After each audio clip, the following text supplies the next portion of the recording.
ठीक है बेटा, तो पार्ट ऑफ सेल के बारे में हम बात कर रहे हैं। तो देखिए बेटा, सबसे पहले जो मैंने अभी आपको बताया कि सेल बनती किसकी है, तो राइट डाउन इसमें लिखिए cell is made up of 3 components.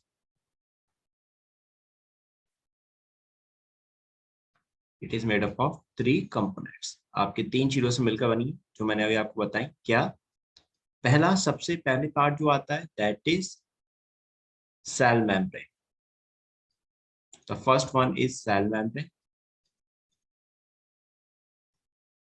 Second one जो आता है पार्ट बेटा दैट इज साइटोप्लाज्म।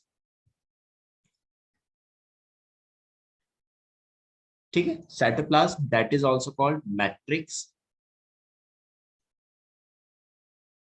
एंड तीसरा जो पार्ट आता है बेटा सबसे अंदर जो होता है that is nucleus. That is your nucleus. सारी एक्टिविटीज यही न्यूक्लियस से कंट्रोल होती है। तो आप जब भी सेल की स्ट्रक्चर को देखोगे तो वो आप कैसे देखेगी बेटा, सबसे पहले एक आउटर लेयर होगी सेल की। ठीक है, सबसे पहले एक आउटर लेयर होगी like this, that is outer layer of a cell. ठीक है, इस आउटर लेयर को क्या बोलते हैं आप लोग? सेल मेम्ब्रेन बोलते हो। आप इसको चाहे सेल मेम्ब्रेन बोलो, चाहे इसको आप प्लाज्मा मेम्ब्रेन बोलो, जो आप कहना चाहें यू कैन से। ओके बच्चों, फिर इसके अंदर क्या होगा बेटा? लिक्विड होगा, दैट इज कॉल्ड साइटोप्लाज्म। इसके अंदर पूरा पूरा ये लिक्विड होगा। जो मैं व्हाइट से दिखा रहा हूँ ये पूरा लिक्विड है बेटा। ठीक है, इसी साइटोप्लाज्म के अंदर सारे सेल ऑर्गेनल्स प्रेजेंट होते हैं। सेल ऑर्गेनल्स क्या? जैसे कि आपका माइटोकॉन्ड्रिया, राइबोसोम्स, आपका क्लोरोप्लास्ट प्लांट सेल है तो, लाइसोसोम्स, एंडोप्लाज्मिक रेटिकुलम, यानी जितने भी सेल ऑर्गेनल्स जो अभी आप आगे पढ़ोगे वो सब इसी के अंदर प्रेजेंट हो। एंड देन इसमें क्या प्रेजेंट होता है बेटा? एक और पार्ट लास्ट का, this is called your nucleus. जो सबसे एंड का पार्ट होता है, ये मैंने यहाँ दिखा दिया। जैसे ये जो पार्ट दिखा दिया मैंने ब्लू कलर से, ये न्यूक्लियस हो, दिस इज अ न्यूक्लियस। तो आई होप सो अब आपको समझ में आ गई होगी किस तरह से ये प्रेजेंट होता है। कुछ आइडिया हुआ बच्चों आप लोगों को? यस। ठीक है, चलो एक बार इनकी नेमिंग कर देते हैं। This one is your cytoplasm. Cytoplasm जिसमें आपका क्या प्रेजेंट होगा? दैट कंटेन सेल ऑर्गेनल, इसी में प्रेजेंट होंगे सारे। और last this is your nucleus. तो आपको यहाँ पे सेल मेम्ब्रेन पहले पढ़ना है, फिर साइटोप्लाज्म, और साइटोप्लाज्म के अंदर जो सेल ऑर्गेनल्स हैं उन्हें देखना, और फिर लास्ट में आपका न्यूक्लियस है। So now we will discuss all these things. अब हम इन सब के बारे में बात करेंगे, स्टार्ट करेंगे। ओके बेटा,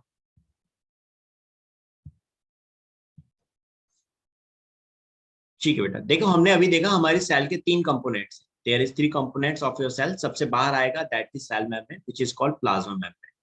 इसके बाद दूसरा जो पार्ट होता था साइटोप्लाज्म होता था, और साइटोप्लाज्म के बाद सबसे अंदर की तरफ जो प्रेजेंट होता है वो होता है न्यूक्लियस।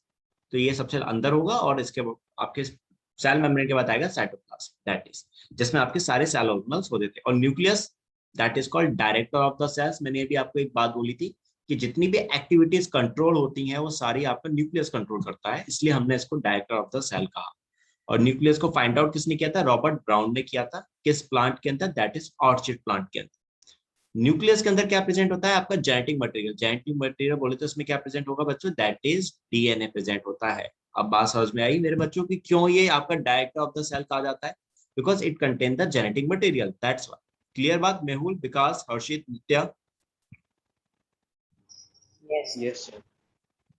ठीक है बेटा, तो जो चीजें मैं आपको समझाऊंगा वो ध्यान से समझ। मैं आपको ज्यादा डिटेल में नहीं ले जाऊंगा, मैं आपको जो आपके हिसाब से जो समझ में आएंगी उन्हीं चीजों को मैं डिस्कस करूंगा। अब देखिए, आपका जो प्लाज्मा मेम्ब्रेन होती है यानी सेल मेम्ब्रेन, उसके 4 टाइप होते हैं। उसका 4 तरह का अलग अलग डिफरेंट टाइप आपको मिलेगा। एक होता है परमिएबल मेम्ब्रेन, एक होती है सेमी परमिएबल मेम्ब्रेन, एक होता है सिलेक्टिव परमिएबल मेम्ब्रेन और एक होता है इम्परमिएबल मेम्ब्रेन। परमिएबल मेम्ब्रेन जो होगी आपकी सेल मेम्ब्रेन, यानी ऐसी सेल मेम्ब्रेन जिसका नेचर परमिएबल है, वो हर तरह के मॉलिक्यूल्स को अलाउ करेगी कि हर किसी भी तरह का मॉलिक्यूल सेल के अंदर आ सके और सेल के अंदर से बाहर जा सके।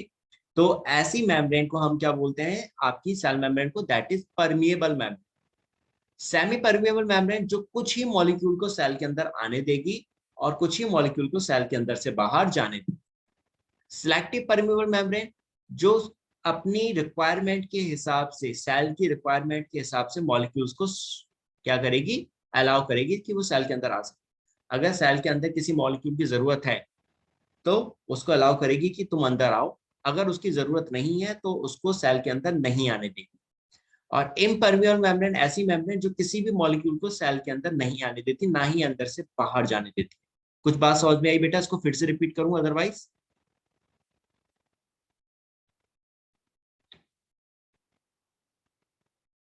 मेहुल, विकास, हर्षित, नित्या, फिर से रिपीट करूं इस बात को? यस सर, ठीक थोड़ा है, समझ में नहीं आया। कोई बात नहीं। अब आप समझ कर पाए, ये आपकी मैंने बता दी। देखो, ये मैं बना रहा हूं यहाँ पे आपकी मेम्ब्रेन, सपोज करो this is a cell membrane, ये आपकी सेल मेम्ब्रेन, ठीक है, एक सेल की बाहर की तरफ की आउटर मेम्ब्रेन होती है सबसे बाहर, this is called cell membrane. अब ये सेल मेम्ब्रेन जो है बेटा, इसके हैं आपके चार नेचर, ये अलग अलग तरीके से बिहेव करेगी, ठीक है, इसके चार टाइप है। अब सपोज करो यहाँ बाहर मॉलिक्यूल्स हैं आपके, ये 1 2 3 4 4 मॉलिक्यूल्स हैं, ठीक है, मैं नेमिंग कर देता हूँ, ए बी सी टी, चार मॉलिक्यूल हैं जिनको सेल के अंदर आना है। और इस मेम्ब्रेन ने इन चारों मॉलिक्यूल को अलाउ कर दिया कि ये सेल के अंदर आ सकते, ठीक है, ये था आउटसाइड इन्वायरमेंट और ये था इनसाइड सेल के अंदर का एनवायरनमेंट। तो ये चारों मॉलिक्यूल्स जो थे ए बी सी और डी, जब ये चारों मॉलिक्यूल्स इस मेम्ब्रेन के थ्रू सेल के अंदर आ गए तो ये सेल मेम्ब्रेन कैसी हो जाएगी, दैट इज परमिएबल मेम्ब्रेन, जो किसी भी मॉलिक्यूल को नहीं रोकती, सभी मॉलिक्यूल को अंदर आने देती है। अब समझ में आई मेहुल बात ये वाली? विकास, हर्षित, नित्या?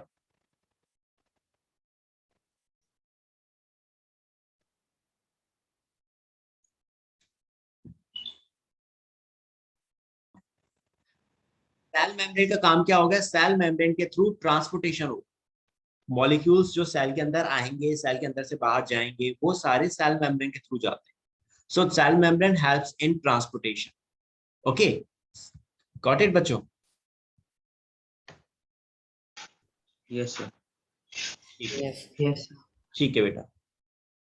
सो नाउ यू अंडरस्टैंड, आपका परमिएबल मेम्ब्रेन जो किसी भी मॉलिक्यूल को सेल के अंदर आने देगी और सेल के अंदर से बाहर जाने देगी। सेमी परमिएबल मेम्ब्रेन जो कुछ मॉलिक्यूल को अंदर आने देगी सेल में और कुछ ही मॉलिक्यूल को सेल से बाहर जाने देगी। सिलेक्टिव परमिएबल मेम्ब्रेन जो सिलेक्टेड मॉलिक्यूल्स को, that is according to their requirement, की रिक्वायरमेंट सेल के अंदर है या नहीं है उसके अकॉर्डिंग ही अलाउ करेगी। अगर रिक्वायरमेंट है तो सेल के अंदर जाएंगे, अगर रिक्वायरमेंट नहीं है तो सेल के अंदर नहीं जाएंगे। और इम्परमिएबल मेम्ब्रेन जो किसी भी तरह के मॉलिक्यूल को अलाउ नहीं करेगी, that is your cell membrane type. Clear ये वाली बात आप सभी को? तो please write down these points बेटा, ये तीनों पॉइंट्स लिख लो, चारों पॉइंट्स सेल मेम्ब्रेन के टाइप, एंड इनको मार्क करना, बिकॉज ये चीज आप लोग 9th क्लास में भी पढ़ेंगे। तो मैंने उसी चीज को आपको यहाँ समझा दिया, बिकॉज चैप्टर आपका ये सेल का ही है, तो क्यों ना यहाँ समझ लें इन चीजों को। अब आपके ये आउटर साइड में आपके मॉलिक्यूल्स हैं और इनको सेल के अंदर जाना है, प्लाज्मा मेम्ब्रेन के थ्रू ये जा नहीं सकते, लेकिन इनको जाना सेल के अंदर है सबको। तो ये जाएंगे कैसे, ये जाते हैं इस प्रोटीन चैनल के थ्रू, सारे के सारे मॉलिक्यूल्स। अब ये प्रोटीन चैनल है क्या, मैंने अभी आपको एग्जांपल दिया, जैसे कि आप हिली एरिया में होते हो, आप जानते हो ना कि जब आप जाते हो हिली रीजन्स में, वहां टनल्स होती हैं जो पहाड़ों में से बनाई जाती है, राइट? तो आप अपनी गाड़ी से जा रहे हो या बाय ट्रेन जाते हो तो क्या होता है, वो टनल से निकलती हैं, तो एक साइड से निकलती हैं और दूसरी साइड बाहर आ जाती है, होता है कि नहीं होता टनल्स में? ऐसे गाड़ियों से जाते हो जब आप, कि पहाड़ों से जब जाना है, राइट, तो आपको टनल्स में से आराम से निकल जाते हो, आपको कोई दिक्कत भी नहीं होती। और वैसे अगर जाओगे पहाड़ों के ऊपर से, टनल्स ना हो, पहाड़ों पे रास्ता हो, तो कितना लंबा रास्ता हो जाएगा, एनर्जी कितनी सारी लग जाएगी गाड़ी में, पेट्रोल कितना खर्च हो जाएगा। सो इसीलिए पहाड़ों में टनल्स बना दी जाती है ताकि इजिली जा सके। सेम यही चीज यहाँ है, ये प्रोटीन चैनल्स एक तरह से टनल की तरह है बेटा, they behave like a tunnels, कि आपके मॉलिक्यूल जो हैं, आपके एक्स्ट्रा सेलुलर फ्लूइड जो हैं, वो इन टनल्स यानी इन प्रोटीन चैनल्स के थ्रू आराम से सेल के अंदर आ सकते। Got it now? Protein channels क्या होते हैं? Yes, sir. Yes, sir. है ना, जिसके थ्रू मॉलिक्यूल्स का मूवमेंट होगा। अगर ये आपकी प्लाज्मा मेम्ब्रेन, अगर ये प्लाज्मा मेम्ब्रेन आपकी परमिएबल है तो प्रोटीन चैनल्स नहीं होंगे। फिर प्रोटीन चैनल्स नहीं होते क्योंकि परमिएबल मेम्ब्रेन है तो वो तो सभी मॉलिक्यूल्स को अलाउ करेगी, तो मेम्ब्रेन के थ्रू ही सारे के सारे मॉलिक्यूल्स आराम से पास आउट हो जाते हैं। लेकिन अगर सिलेक्टिव हो, सेमी हो, या फिर आपकी इम्परमिएबल हो, तो उनमें इस तरह के चैनल्स आ जाते हैं, खासतौर से आपके सेमी और सिलेक्टिव के अंदर, कि वहां कुछ चैनल्स आ जाते हैं जिसके थ्रू ट्रांसपोर्टेशन इजीली हो जाता है। तो दिस इज, सर एक ही चैनल होता है या और भी?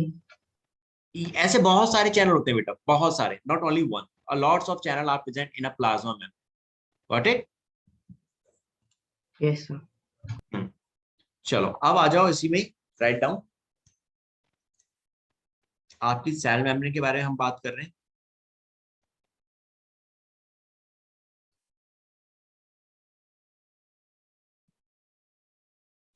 ठीक है बेटा, सेल मेम्ब्रेन के बारे में आप लोग लिखना स्टार्ट करोगे।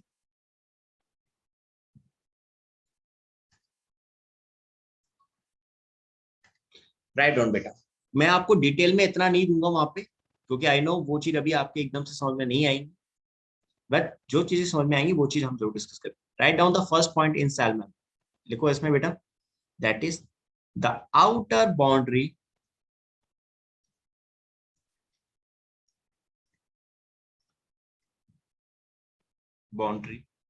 of cell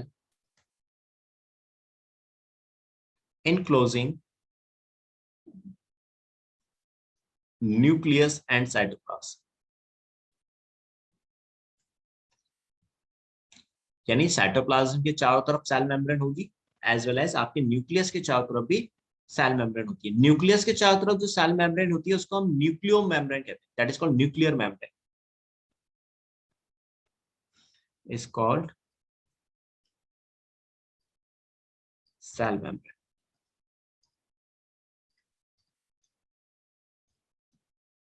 of plasma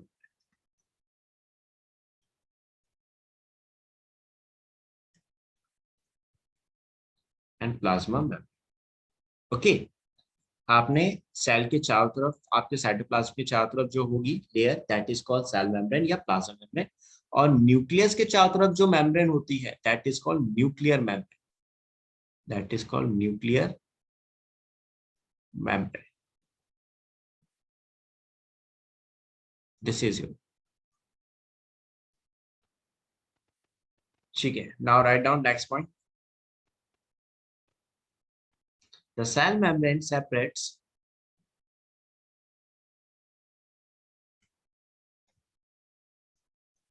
separates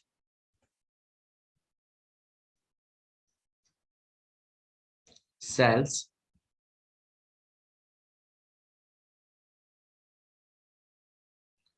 and its component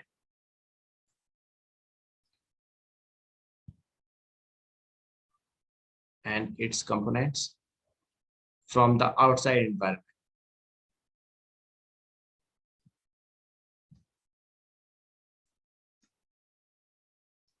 from the outside environment।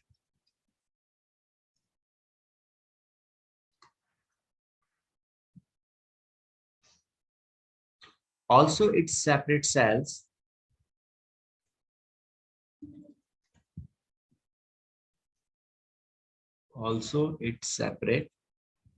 separate cells from one another,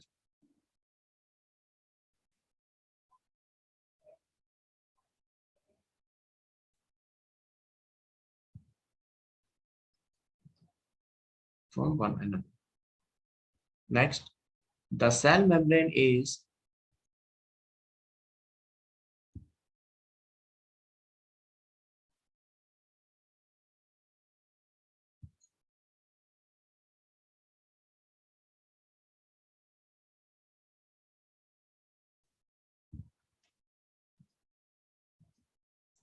is porous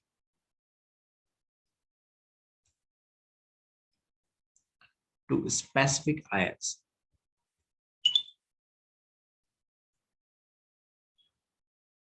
And organic molecules. Organic molecules and controls the movement of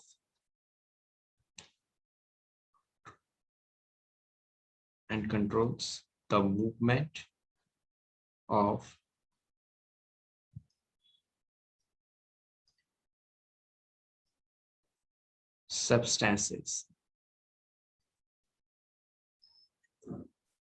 Controls the movement of substances in and out of the cell. Therefore, the cell membrane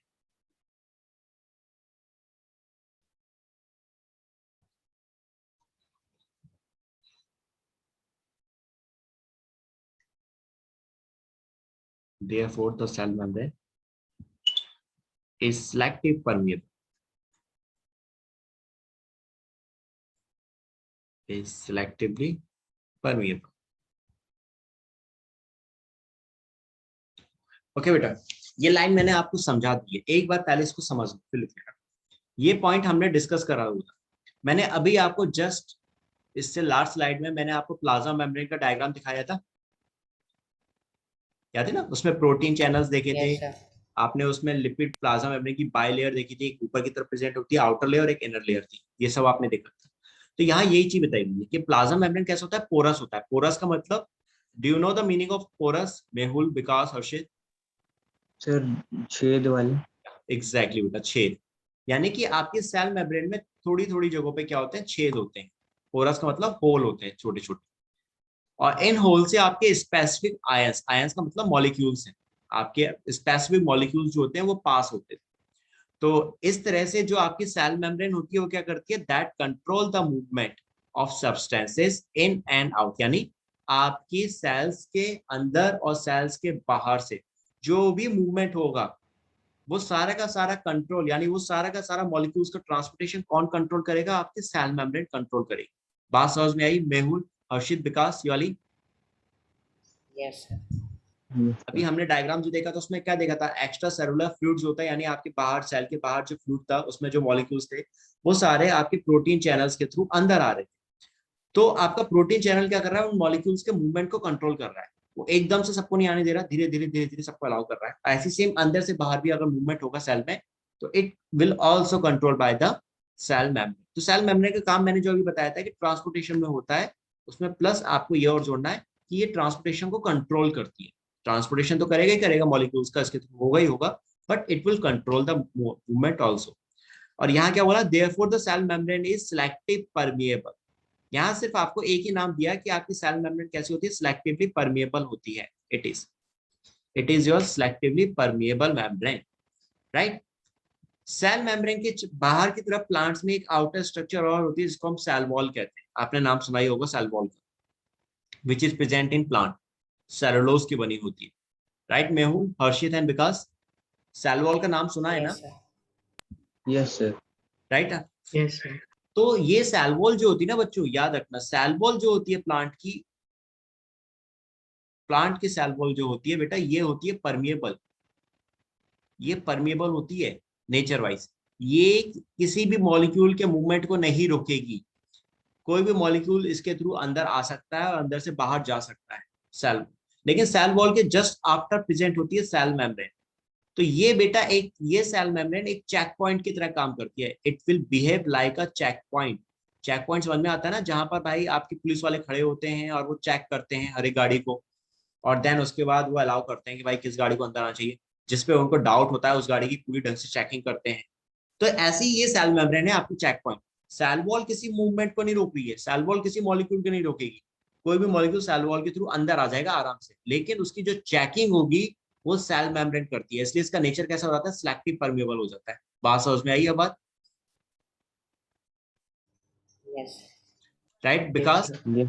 बेटा, यानी आपकी जो cell organelles की जो membrane होती हैं उनका nature अलग अलग हो जाता है। तो आपकी सेल, इसलिए हमने सेल मेम्ब्रेन का नेचर क्या बताया, 4 टाइप का होता है, या तो ये परमिएबल होंगी, या तो ये सेमी परमिएबल, या सिलेक्टिव, या इम्परमिएबल। दिस इज, इसमें आपको जो है टर्म दे रखा है सिलेक्टिव परमिएबल दे रखा है, समझ में आ चुका होगा कि ये सिलेक्टिव है, तो जिन मॉलिक्यूल की रिक्वायरमेंट होगी उनको ही सेल मेम्ब्रेन अलाउ करेगी अंदर आने की। अब आ जाओ, now write down the next point.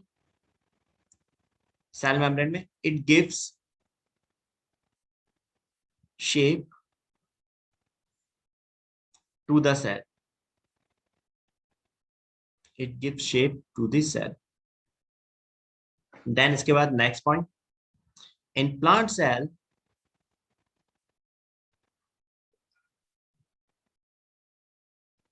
there is an additional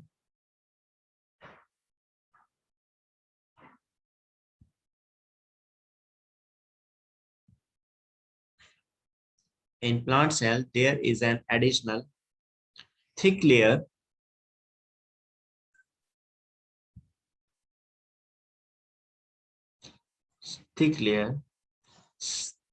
surrounding cell membrane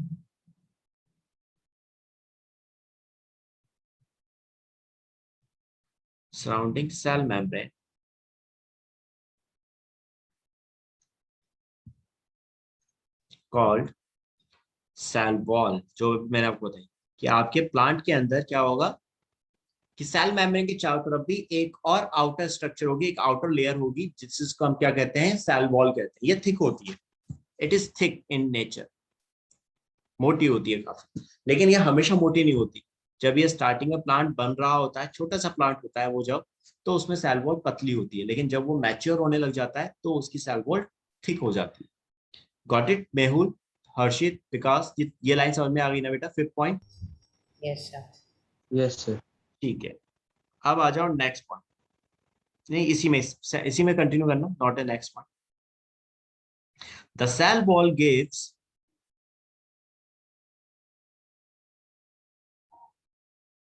rigidity. Cell wall क्या कर रहा है, टफ